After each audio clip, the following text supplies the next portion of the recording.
Wafanyabiashara katika soko la wakulima jijini Nairobi wanaitaka serikali ya kaunti ya Nairobi kushirikiana na kampuni ya umeme ya KPLC ili kurejesha umeme katika soko hilo ili kuokoa biashara zao zilizokwama.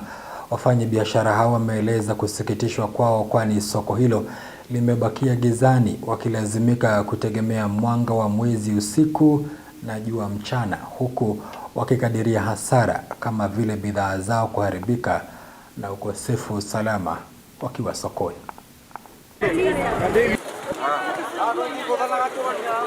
Na tungependelea sana kaunti wasikizane na KPLC ndio tuweze kupata stima na tuweze kurejeshewa biashara zetu kama kawaida. Pili, tunasikia paka City Hall wamekata stima. Na ni ukweli tulikuwa huko juzi na jana tukishughulikia hii zogo la stima. City Hall hawana stima, lakini hao ni wazuri, wanatumia generator. Sisi soko letu la wakulima na generator. Tunatumia jua, saa zile jua imekuja, ama usiku tunatumia mwezi ili tuweze kuona. This is the biggest market in East and Central Africa.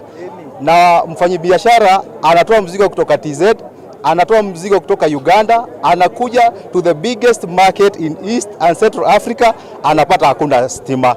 That is a shame. Na it is in record. Ile pesa tunalipa hapa kutoka hii soko ndio ile pesa mingi sana. Kwa siku ile pesa tunapeleka City Hall. Alafu washidwe na kutulipia stima.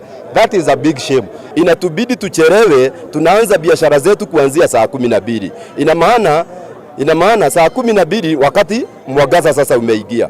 Ina maana unakuta ya kwamba biashara yetu inajivuta kiasi ya kwamba hata mizigo yetu inafika mahali unakuta ni kama imeharibika.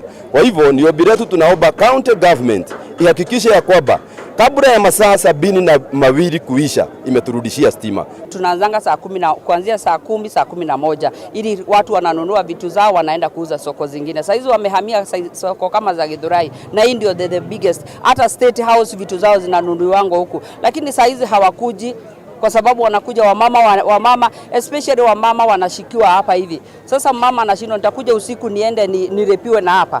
Pesa tunapewa pesa fake. Huyu mama wako huku wazee, wengine hawajuagi, hawatofautishi pesa. Analetoa na mtu pesa 1000 na ni fake, 500 na ni fake.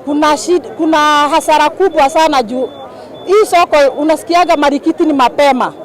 Na sasa ukipitwa na hiyo masaa ya asubuhi soko inaharibika ama tunapata hasara.